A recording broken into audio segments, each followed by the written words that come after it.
మీరు చూస్తున్నారు arts media social justice. నేను మీ చంద్రశేఖర్ యాదవ్.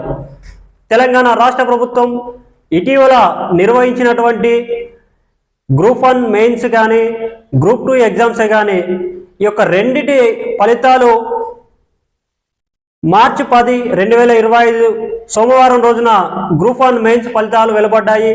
అదేవిధంగా మార్చి 11, 2025 రోజున గ్రూప్ 2 ఫలితాలు వెలువడ్డాయి. దివ్యాంగులకి సహాయకులుగా ఇచ్చినటువంటి అభ్యర్థులు ఎవరైతే ఉన్నారో 10వ తరగతి అయిపోయిన వాళ్ళను, ఇంటర్మీడియట్ మొదటి సంవత్సరం, రెండవ సంవత్సరం చదువుతున్నటువంటి వాళ్ళను ఇవ్వడంతో సరైన అవగాహన లేనటువంటి వాళ్ళని ఇవ్వడంతో దివ్యాంగులకి చాలా అన్యాయం జరిగింది. ఎందుకంటే వాళ్ళ క్వశ్చన్ సరిగా చదవరాకపోవడము, గ్రూప్ 1 మెయిన్స్ లో థియరీ పార్ట్ రాయాలి కాబట్టి థియరీ పార్ట్ లో యొక్క గ్రూప్ 1 మెయిన్స్ అభ్యర్థి ఎవరైతే ఉన్నారో వారు చెప్పింది సరిగా రాయలేకపోవడంతో వారు అనుకున్నన్ని మార్కులు స్కోర్ చేయలేకపోయినారు. ఇలా ఉన్నత ఉద్యోగం సాధించి ఉన్నత ఉద్యోగం నాకు వస్తుంది అని చెప్పేసి హోప్స్ పెట్టుకున్నటువంటి దివ్యాంగులకి ఇలా ఉద్యోగాలు రాలేకపోతున్నాయి. ఎందుకంటే సరైనటువంటి అవగాహన లేనటువంటి, ఏమాత్రము అవగాహన లేనటువంటి వాళ్ళని దివ్యాంగులకు సహాయకులుగా ఏర్పాటు చేస్తున్నారు. కాబట్టి ఇట్టి విషయంలో తెలంగాణ రాష్ట్ర ప్రభుత్వము, తెలంగాణ రాష్ట్ర పబ్లిక్ సర్వీస్ కమిషన్ కూడా విఫలమైందని చెప్పేసి నేను తెలియజేస్తా ఉన్నాను. అయ్యా, తెలంగాణ రాష్ట్ర ముఖ్యమంత్రి రేవంత్ రెడ్డి గారు వికలాంగులకి ఇది చేస్తాము అది చేస్తామని చెప్పడం కాదు, వికలాంగులకి న్యాయబద్ధంగా మీరు ఈ యొక్క స్క్రైబ్ గైడ్ లైన్స్ ప్రకారము మీరు ఇవ్వాలని చెప్పేసి నేను తెలియజేస్తా ఉన్నాను. ఇట్లా ఇవ్వకపోతే చాలా ఇబ్బందులు ఎదుర్కొంటున్నా. ఇప్పటికే మొన్న గ్రూప్ 1 మెయిన్స్ రాయడంలో కానీ గ్రూప్ 2 రాయడంలో కానీ 100% సదరం సర్టిఫికేట్ ఉండి సహాయకులకు తీసుకోకుండా వారంతటికి వారు రాసుకున్న వాళ్ళు కూడా చాలా మంది ఉన్నారు. ఎందుకంటే ఇట్లా రాసుకోవడంలో అర్హులైనటువంటి దివ్యాంగులకి అన్యాయం జరుగుతూ ఉంది. ముఖ్యంగా విజువల్లీ ఛాలెంజ్డ్, చూపు లేనటువంటి విజువల్లీ ఛాలెంజ్డ్ వాళ్ళకి చాలా అన్యాయం జరుగుతూ ఉంది.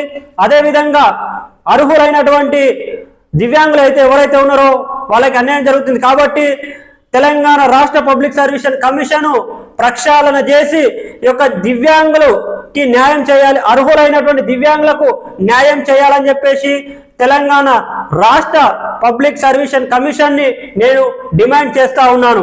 అదేవిధంగా ఇక ముందు నిర్వహించేటువంటి ఏవైతే ఎగ్జామ్స్ ఉన్నాయో వారికి సరైన అవగాహన కల్పించి ఎగ్జామ్ కి 5 రోజుల ముందే స్క్రైబ్ కి, అదేవిధంగా ఎగ్జామ్ రాసే అభ్యర్థికి మీరు అటాచ్మెంట్ చేయాలని చెప్పేసి నేను తెలియజేస్తా ఉన్నాను. ఇక ముందు వచ్చేటువంటి గ్రూప్ 3 ఫలితాలు ఏవైతే ఉన్నాయో వాటిలో కూడా చాలా ఇబ్బందులు ఎదుర్కొన్నారు. అంటే టీఎస్పీఎస్సీ ఏ పరీక్ష నిర్వహించినా కూడా దివ్యాంగుల విషయంలోకి వచ్చేసరికి విఫలం అయిపోయింది. ఎందుకంటే వాళ్ళకి అన్యాయం జరిగింది ప్రతి ఒక్క దాంట్లో. ఇక్కడ గ్రూప్ 4 కానీ గ్రూప్ 1 కానీ గ్రూప్ 2 కానీ ఈ మూడిటికి సంబంధించిన ఫలితాలు వెలువడ్డాయి. అదేవిధంగా రాబోయే 2-3 రోజులలో గ్రూప్ 3 ఫలితాలు కూడా వెలువడబోతా ఉన్నాయి. అంటే ఇక్కడ దివ్యాంగులకి ముమ్మాటికి అన్యాయం చేసింది తెలంగాణ రాష్ట్ర ప్రభుత్వం. తక్షణమే యొక్క దివ్యాంగులకి ఎవరైతే ఉన్నారో వాళ్ళ మార్కుల ఆధారంగా వారికి ఏదో ఒక స్థానంలో ఉద్యోగం కల్పించాలి అని చెప్పేసి నేను తెలంగాణ రాష్ట్ర పబ్లిక్ సర్వీస్ కమిషన్ ని డిమాండ్ చేస్తూ ప్రతి ఒక్క దివ్యాంగుడికి ఉద్యోగాలు కల్పించాలి.